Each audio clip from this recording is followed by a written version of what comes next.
Hello students, इससे पहले वाले टॉपिक में हम लोगों ने टेंजेंशियल और नॉर्मल वेलोसिटी और एक्सेलरेशंस के बारे में डिस्कस किया था। आज हम लोग सिंपल हार्मोनिक मोशन यानी एसएचएम के बारे में डिस्कस करेंगे। सिंपल हार्मोनिक मोशन क्या है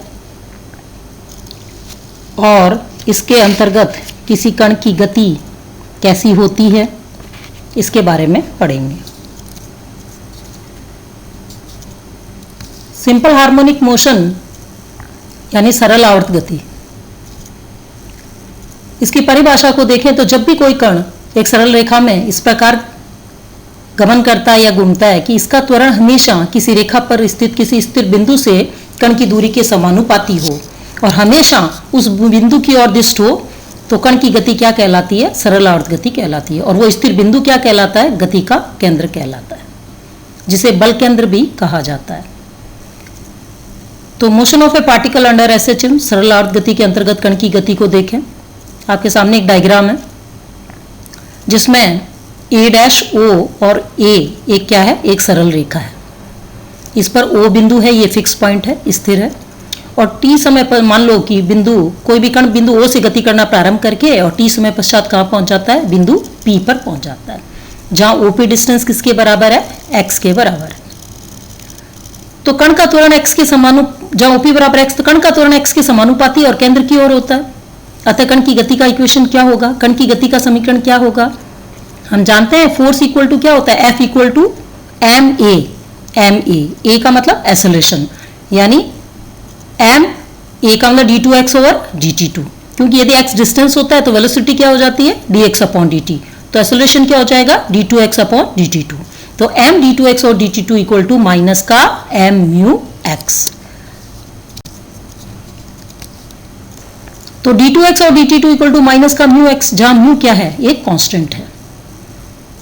इससे पहले हम लोगों ने टॉपिक में रेडियल और ट्रांसवर्स वेलोसिटी में जब बात किया था, जब डिस्कस की थी, तो हमने देखा कि d2x और dt2 equal to dv upon dt equal to क्या होता है? dv dv upon dx। तो इस इक्वेशन में हम लोग इस इक्वेशन नंबर 1 में d2x और dt2 को क्या लिख सकते हैं? v dv अपॉन dx लिख सकते हैं, इक्वल टू माइनस का म्यू x। वेरिएबल सेपरेट करें तो v dv equal to minus का म्यू x dx, और इंटीग्रेट करें तो v square by two equal to minus का mu x square by two plus का कांस्टेंट ऑफ इंटीग्रेशन। अब इस कांस्टेंट की वैल्यू निकालने के लिए हम लोग इनिशियल कंडीशंस को डिस्कस करें कि ये जो पार्टिकल है बिंदु ए से तात्कालिक विरामावस्था में आता है, तुरंत विरामावस्था में आता है, जहां ओ ए की वैल्यू क्या है? ए। तब एट ए पॉइंट ए जहां एक्स की वैल्यू क्या हो गई? ए हो गई। और जब पार्टिकल ए पर जाके विरामावस्था में आ जाता है यानी रुक जाता है, इसका मतलब वेलोसिटी क्या हो गई? 0।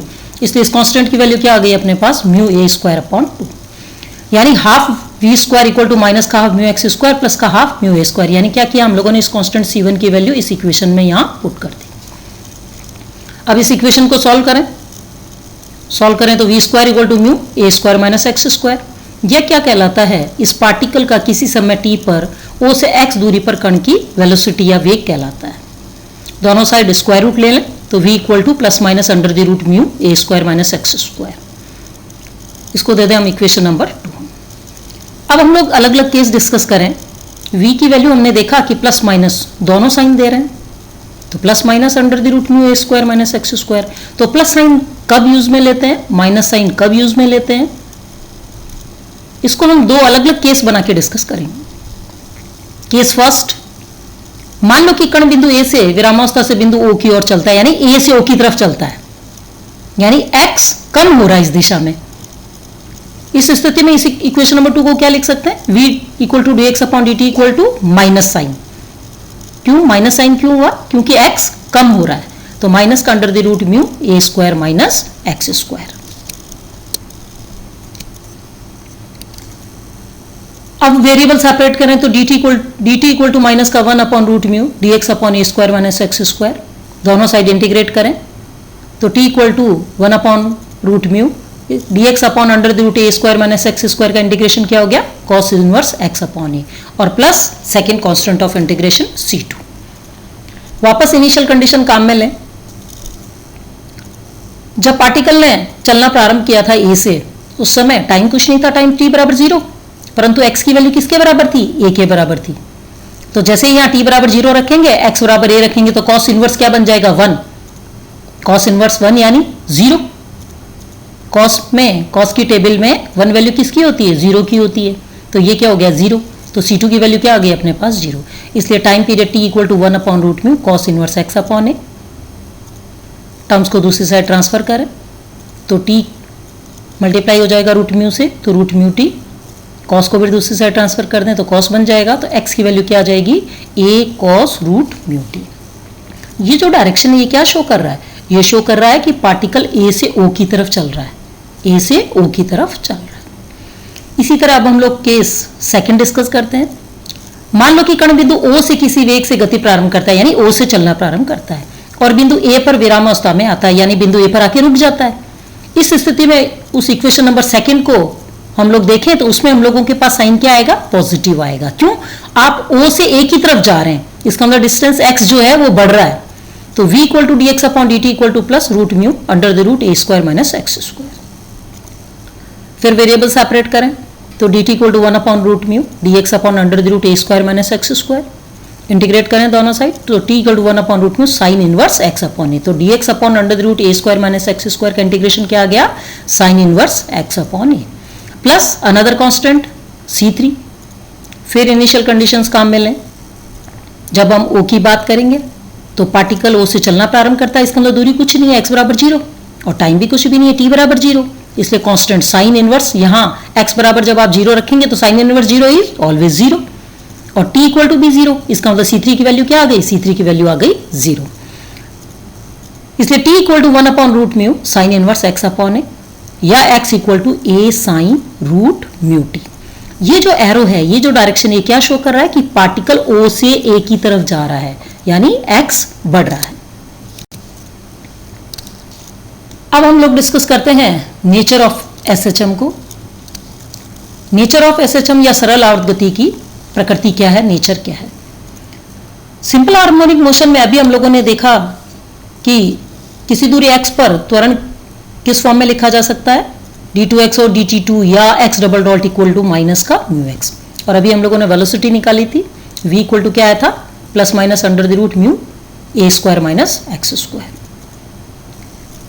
अब बिंदु A की बात करें, इस बिंदु A की बात करें, बिंदु A पर ये जो OA दूरी होती है क्या कहलाती है, x कहलाती है, जिसको हम क्या कहते हैं, आयाम कहते हैं, आयाम कहते हैं, एम्पलीट्यूड कहते हैं। तो बिंदु A x बराबर a पर त्वरण x double dot equal to x की वैल्यू a रखते हैं तो माइनस का म्यू हो जाएगा। इसी इक्वेशन में क्या किया, x बराबर a पुट कर दिया, जो परिमाण में अधिकतम है और O की दिशा में है, और v बराबर 0 जो कि न्यूनतम है। किसकी बात कर रहे हैं, बिंदु A की बात कर रहे हैं हम लोग। बिंदु A पर x बराबर क्या है, a है,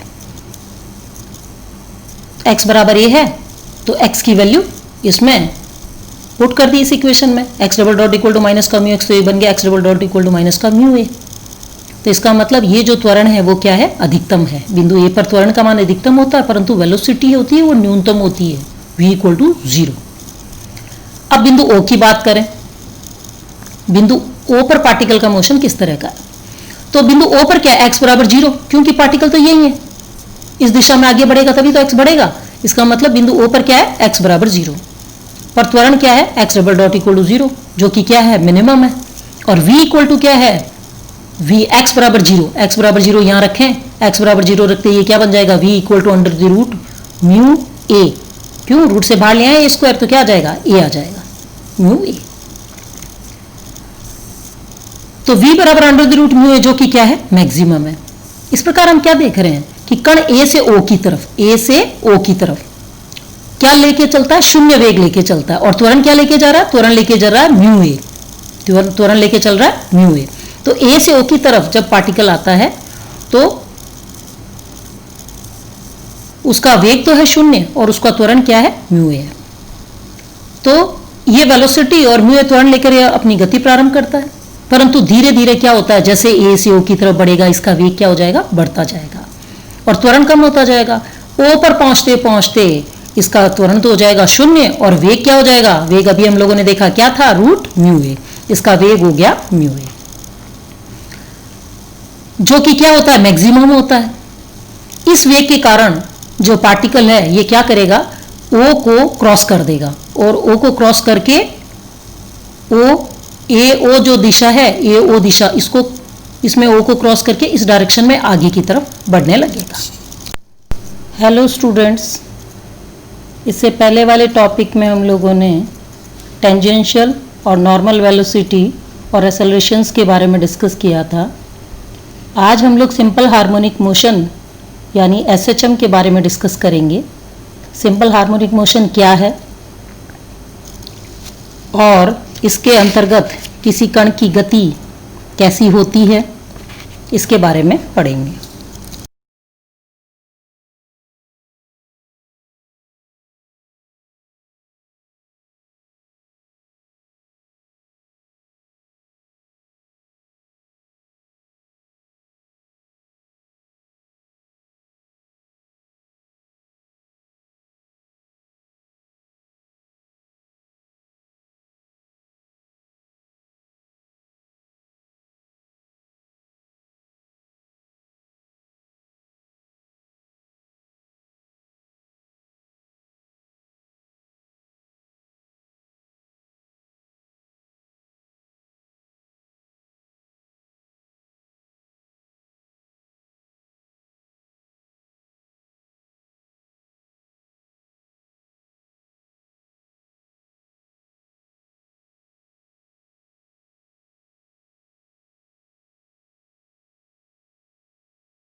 अब हम लोग कुछ डेफिनेशंस के बारे में पढ़ते हैं।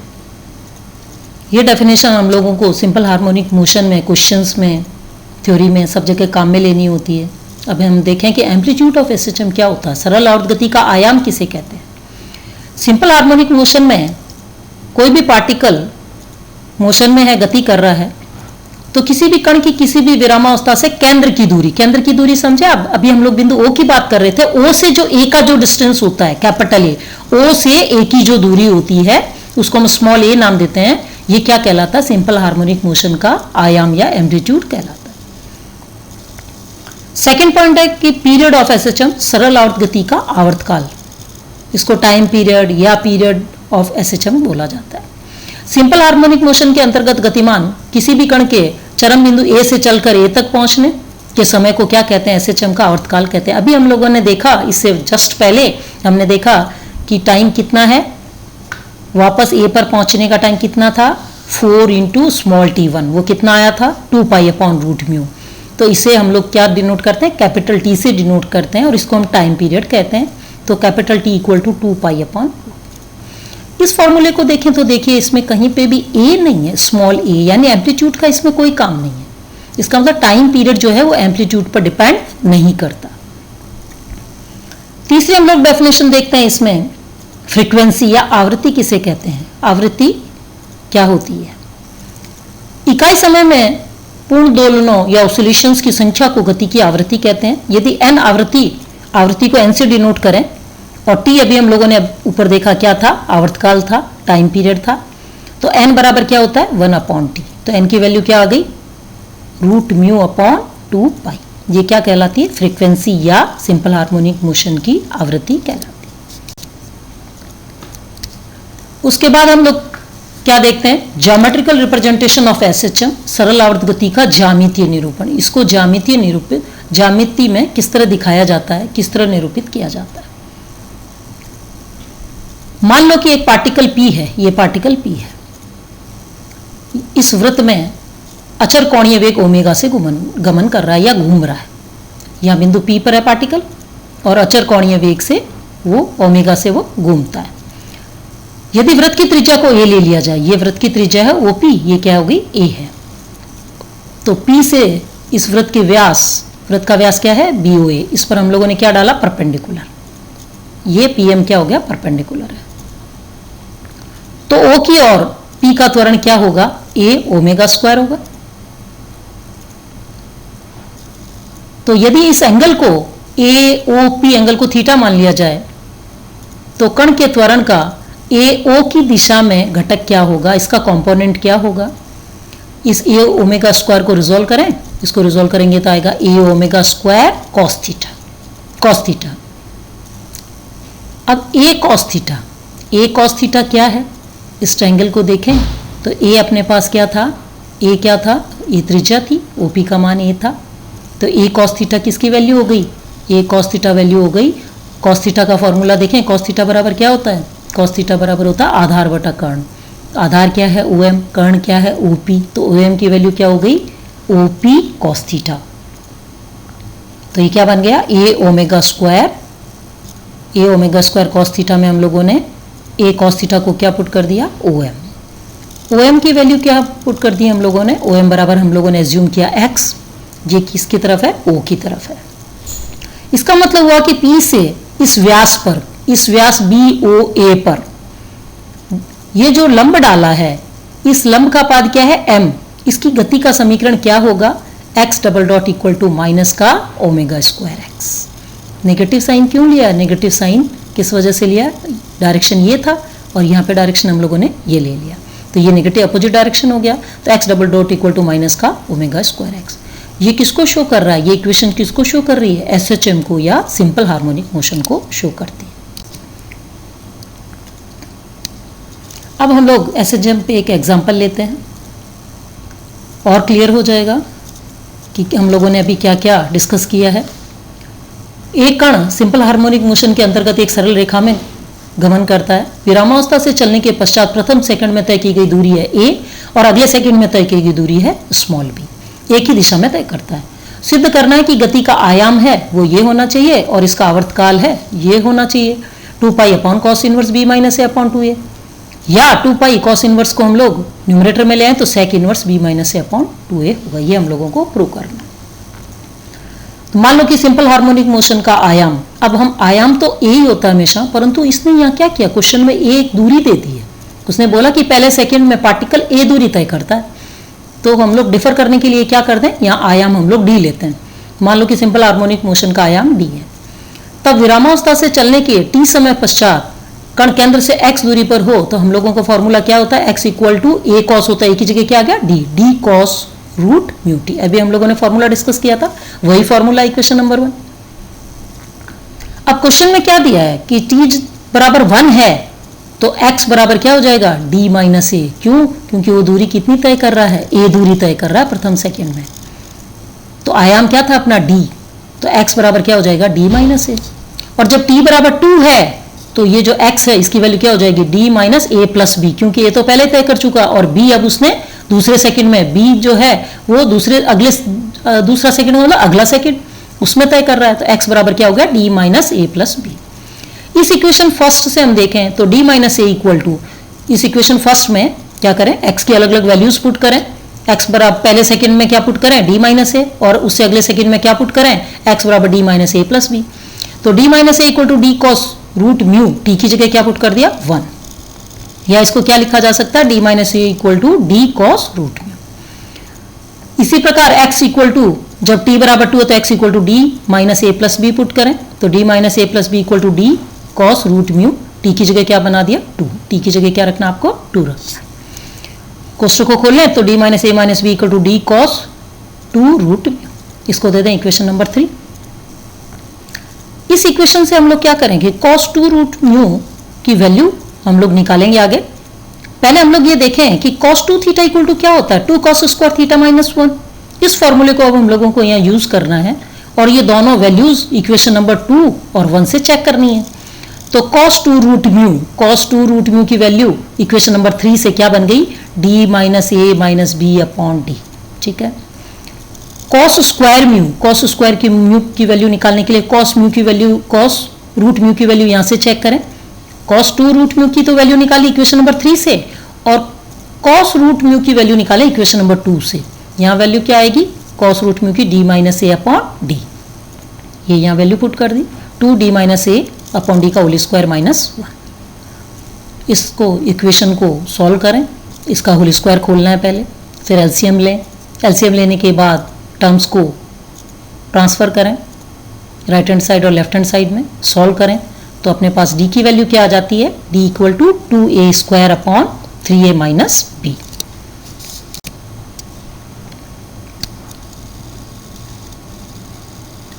अब d का मान क्या करें, इक्वेशन नंबर 2 में पुट करें, तो d का मान इक्वेशन नंबर 2 में पुट करें तो 2a square, d equation number 2 क्या थी, d minus a equal to d cos root mu, तो d की वैल्यू पुट कर दी, यहाँ पे भी d की वैल्यू पुट कर दी। इस इक्वेशन को सॉल्व करें, एलसीएम लेके दोनों साइड सॉल्व करते हैं तो कॉस रूट म्यू की वैल्यू क्या आ गई, b minus a upon 2a, तो रूट म्यू की वैल्यू क्या आ गई, cos inverse b minus a upon 2a। तो टाइम पीरियड हम लोगों को क्वेश्चन में क्या पूछा था, टाइम पीरियड और आयाम दोनों पूछे थे, तो आयाम तो हम लोग निकाल चुके पहले, अब हम लोग निकालेंगे टाइम पीरियड। तो time period t equal to 2 pi upon root mu, या 2 पाई अपॉन रूट म्यू की ये जो वैल्यू निकाली अभी हम लोगों ने यहाँ पुट कर दें, cos inverse b minus a upon 2a, या 2 pi equal to sec inverse b minus a upon 2a। तो इस क्वेश्चन में हम लोगों ने क्या निकालना सीखा, एक एम्पलीट्यूड निकालना सीखा और एक टाइम पीरियड निकालना सीखा। Okay students, thanks.